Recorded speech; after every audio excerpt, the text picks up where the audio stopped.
Hi, my name is DeAndre Gordon, and today I will be talking to you about the crime of trespassing, as well as other crimes that might stem from trespassing. Trespassing is defined by the act of knowingly entering another person's property without permission. To be put quite simply, trespassing is being somewhere where you shouldn't be. On March 25th, 2018, at 6 p.m., I boarded the Green Line train. There was a homeless man that got on the train without paying for his ticket, which is illegal. The Green Line train got all the way to the end of Minneapolis and was going out of service. And when the train is going out of service, everyone is required to onboard the train. This homeless man was had long unkempt hair, he was unshaven, and he was wearing tattered clothing. He refused to get off of the train. The train driver kindly asked him to onboard the train, and he adamantly refused, and that is when an altercation started to unfold. It wasn't until when the train driver threatened to get law enforcement involved that he decided to get off the train. There are three pillars that sustain crime. They are social, economic, and environmental. As I was sitting on the train, I asked myself, what sustains homelessness? More importantly, what sustains crime? The crime of trespassing in particular. As I was riding on the train, I noticed a few things. One of the things that I noticed was that there were a lot of abandoned buildings on my way to Minneapolis. Abandoned buildings can serve as a place of safety and refuge for those who are homeless since they have nowhere to go. With regards to social sustainability, the man on the train was likely cold and did not want to get out of the train for that reason, since the Green Line served as a place of refuge and security for him. The homeless population is often overlooked by society and often blamed for creating the circumstances they end up in, hence why some cities have passed laws criminalizing the homeless, which undermines their human rights. The homeless are often struggling with mental illness, and there's a certain stigma around mental illness which further exacerbates involvement in crime if adequate services are not provided. And that homeless man might not have understood why he needed to leave the train.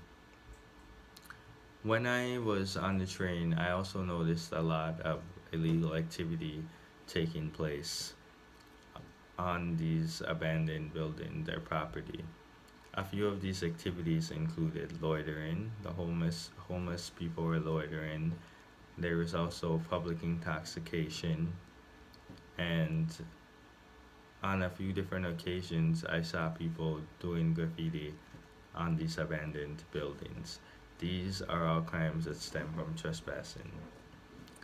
Now, with the environmental slash economic sustainability aspect, homeless shelters are county funded, utilizing tax dollars to care for the homeless. And this is a tactic that is used to help balance out the divide between the rich and poor, or the haves and the have nots. Wealth distribution in the United States is very unequal.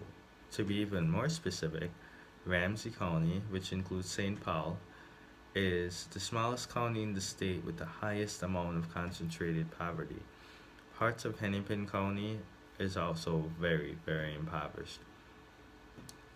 As I was riding on the Green Line, I noticed that homeless trespassing was very concentrated in the same areas, and it wasn't as concentrated in other areas. This might affect local businesses negatively, and here's why and how. If there's a homeless person sitting outside of a local business, people will notice that and they will subconsciously or consciously make a decision not to shop at that business. By not shopping at that business, that local business loses customers, they lose money, which in return people lose their jobs because if they aren't making enough money, they aren't going to be able to pay all their workers. This is a huge economic impact. Gentrification of poor neighborhoods along the Green Line also results in the rise of homeless populations, which leads to more trespassing and likelihood to commit crime. One suggestion that I might have to improve the environmental slash economic sustainability is homeless shelters working with social services, which includes directors, staff, and social workers to create more jobs and housing, as the most reliable predictor of crime is unemployment. If homeless people don't have stable and adequate employment, they will partake in illegal activities which reflect negatively on the larger society. Now, there are a few different changes that could happen with the pillars of crime sustainability.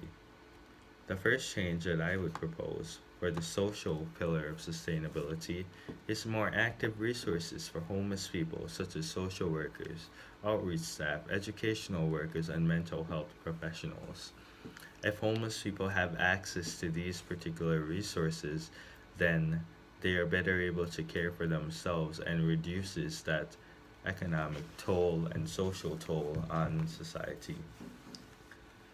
With the environmental slash economic sustainability pillar, we could get more increased funding from the legislature, which curbs the homeless from trespassing as well as committing other crimes, rather than criminalizing the homeless. City councils could reinvest in their neighborhoods by making affordable housing for people that already live there and not just Section 8 housing. The process for applying for Section 8 housing could be more inclusive because right now it is not.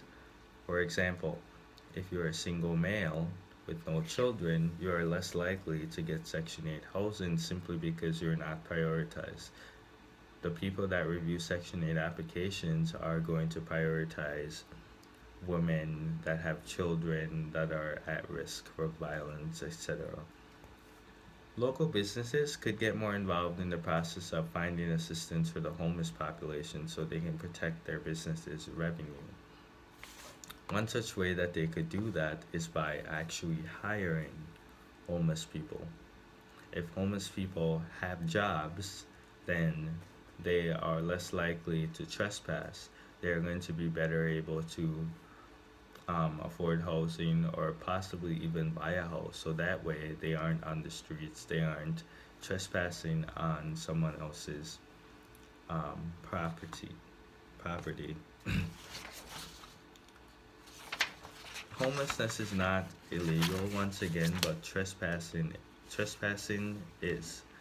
When someone trespasses, it causes a lot of problems for the property owner because there might be property damage as well as um, creating problems for the owner in terms of who they can sell their property to. Um, the economic toll is also huge when it comes to trespassing because businesses are going to lose a lot of money, and that is not good for the business itself and it's not good for the larger economy. Unlawful interference with the transit operator is also illegal. So that is when a person refuses to get off of the green line. So law enforcement needs to work closely with social agencies so that way they are better able to provide for the homeless population. Because people are homeless and desperate, they are going to partake in other crimes such as drug dealing. Homeless people are going to drug deal. It's quite possible that they'll drug deal at a higher rate than other people because they're trying to make money to survive so they can buy food. If they do not have food, they might steal food from the local grocery stores or local supermarkets, and that's also another way that businesses will lose money. Thank you.